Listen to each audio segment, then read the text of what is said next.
Avast me hearties! You know when you want a fresh bowl of squid soup, some poisoned punch, and an eternity of servitude for your immortal soul, there's only one port in a storm: the Salt and Kraken. But franchising is the key to success, so we've been branching out and we are pleased to announce the latest acquisition in our empire of watering holes, the Mace and Flail. We serve the strongest ales to the strongest fighters, and our customer service is a knockout. So yes, thanks to the good folk at Steamforged Games, I have here a review copy of the Berserker Mini Encounter, one of the newest additions to the Epic Encounters Local Legends range. This is a role-playing kit containing miniatures, a map and rules which are compatible with the 5th edition of D&D, but which are just as useful for any fantasy role-playing game. And you can use this as a standalone product. You can use the miniatures to represent different enemies, or even spell effects. You can use the map in any scenario that requires it, and you can run the full encounter anywhere you feel like dropping it into your adventure. However, you can also use it in conjunction with the Local Legends Tavern Kit, which includes stacks of additional content that fleshes out each of these small encounters into full side quests, or even extended encounters that take several sessions to play through.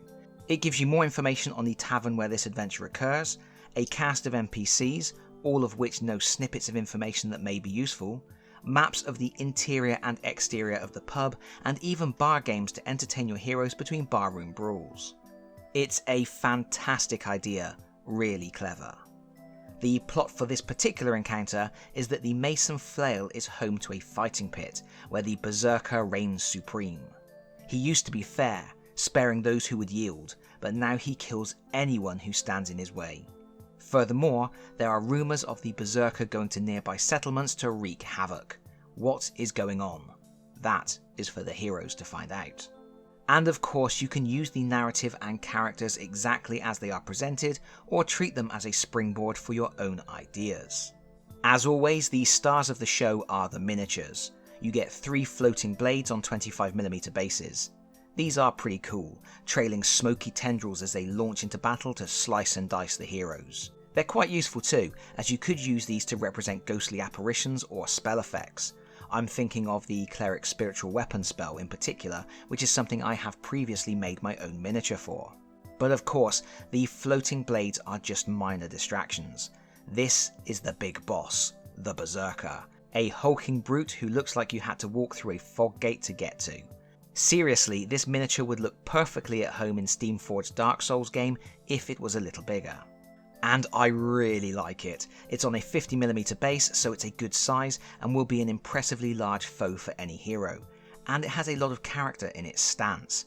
The armour is so cool, and those swords are huge. Also, special note for the scenic base, where you will find a previous victim under the Berserker's boot. That poor little guy didn't stand a chance, and now he gets to assume the role of a tactical rock. And where will you face this brute? In the fighting pit, of course. This box set includes a battle map depicting an arena, and I can see this being a really useful map in loads of situations. Anytime your heroes wager on a bare-knuckle boxing match, every time they are captured by a tyrant and forced to battle for a baying crowd, this is the ideal map. A big open space where you can get your teeth kicked out. The maps in these smaller local legend sets are only single-sided, which I always think is a bit of a shame, but the maps are good quality as far as paper maps go, and the art is decent. If you collect several of the local legend sets, you will start to amass a lot of useful locations, many of which are cross-compatible between encounters. The final component in the box is the adventure book. It's 12 pages long, nicely illustrated, and has some useful content for running the fight against the Berserker. Remember, a lot of the additional material that would really expand this encounter is available in the Tavern Kit. This booklet starts with a standard introduction listing the components and how you can incorporate the encounter into your adventure, including details on how to scale the difficulty for parties of different levels. We then have information about the Berserker, who he is, why he is acting the way he is acting. I'm not going to spoil it in this video, but while he can be killed, there is an alternative path to victory. This encounter is slightly different to most of the other local legends. Normally, your heroes are presented with a mystery, where they must discover what kind of creature they are up against, track it down, and then destroy it. But here, the Berserker isn't shy about making his presence known. He is quite happy to face any hero in the arena, but are they ready for that challenge? There is a table that grants heroes benefits based on how much they have learned about the Berserker before taking him on, and they are going to need all the help they can get. The next section covers the battle itself, where the heroes start, how the Berserker acts, and what interesting features can be used to your advantage in the arena. Of particular note are the racks of weapons all around the walls, stocked with plenty of useful equipment. In addition to fighting in the arena, heroes may also find themselves locked in a battle of the mind. The Berserker has the ability to trap opponents in a maze constructed within their own mind. While there, they must roll on a chart to see what becomes of them. Next, we have a combat plan, suggesting a sequence of actions the Berserker may perform. This covers the opening stages of the fight, the midpoint of the battle, and then the final stages, where the Berserker becomes even more enraged by the hero's persistence. Finally, we have our stat blocks. The Berserker, as you would imagine, is no slouch in a fight, and has plenty of abilities and actions that make him truly deadly. For example, his massive armour halves all damage, he scores crits on a 17+, with crits also granting him a bonus attack, he makes 5 attacks at a time, can shake off a lot of damage from spells and special effects, and can summon the floating blades, which will act independently and make 3 attacks each. This should be a great scrap. But no pit champion should enter the arena half-dressed, so let's get some paint on this bad boy, using really quick and easy methods to get him coloured for the table as soon as possible. I will start with the floating blades though. I have spray undercoated them with Chaos Black, and then when that was dry I sprayed them from the top with a matte white. And now, because we are all busy dungeon masters here, we are going to get these done with as few colours as possible, starting with Leadbelcher for the blades. You should be able to get away with 1 coat of this, but you can do 2 to make sure you get smooth, even coverage if you think you need to. Then we are going to use Steel Legion Drab. This is for the sword handles. Nothing flashy here, just get a smooth coat on the handles, ready for our third paint, Nuln Oil. This is a shade and we are going to apply it over the swords, the blades and the handles, just to pick out the details and to make sure the blades don't look too flat. Then, if you want to, go back with your Leadbelcher and Steel Legion Drab and do some highlighting. Finally, when all of those paints are dry, we are going to use Hexwraith Flame.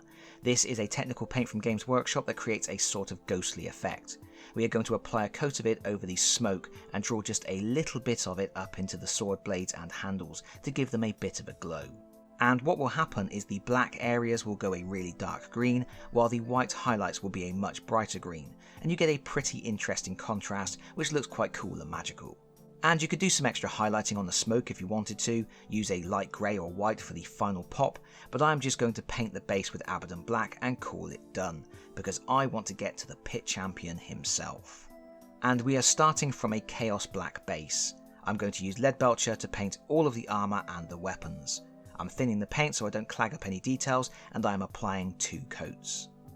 When that's completely dry, I'm going to use some Army Painter Red Tone, and I'm going to drop this all over that Leadbelcher to stain it red.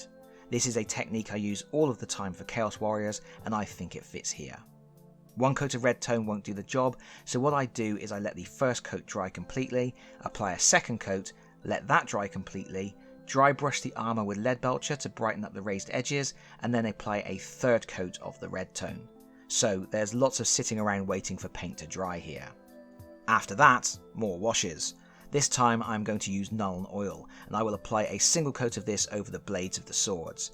That will bring out the details on the swords and dingy up the metallic paint. Next is Bugman's Glow. This is a flesh tone that we are going to use on the exposed belly and the hands. As usual, I'm using 2 thin coats, and I'm being careful to avoid overpainting any of the armour. And before shading that skin, I'm going to switch to Dawnstone, and I'm going to apply this to the trousers, the belt, and any straps on the armour like the ones around the arms. Then I will use Reichland Flesh Shade on all of the exposed skin, and I'm not going to worry too much about getting any on those straps, because straight after that I will use Nuln Oil to wash all of the grey areas.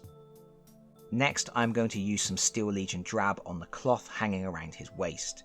I could have gone for something brighter, but I wanted to keep it a little muted because I'm then going to switch to Mephiston Red, and I'm going to apply 2 coats of this to his cloak and the loincloth type section of his clothing. Mephiston covers incredibly well over black. I remember the days when putting red directly over black was a fool's errand. Next, I'm cracking open the Agrax Earthshade, and I'm applying this to the cloak and any of the brown fabric. This is going to tone it all down again, ready for the final highlighting stage. And remember, the plan here is to get this miniature painted quickly to a tabletop standard so that you can get back to planning the demise of your heroes. That being the case, highlighting is going to be very basic. I will just thin down the base colours, Bugman's Glow, Dawnstone, Leadbelcher, Steel Legion Drab and Mephiston Red, and then layer up some colour on the raised areas over 1 or 2 quick passes. And that will be it for the Berserker. We just need to tackle the base. And yes, I'm going to do something very basic here as well, because I'm lazy and I don't want to pull focus from the Berserker himself. I'm going to start with Dryad Bark. That's going all over this poor sleepy fella who's catching a few Z's on the floor.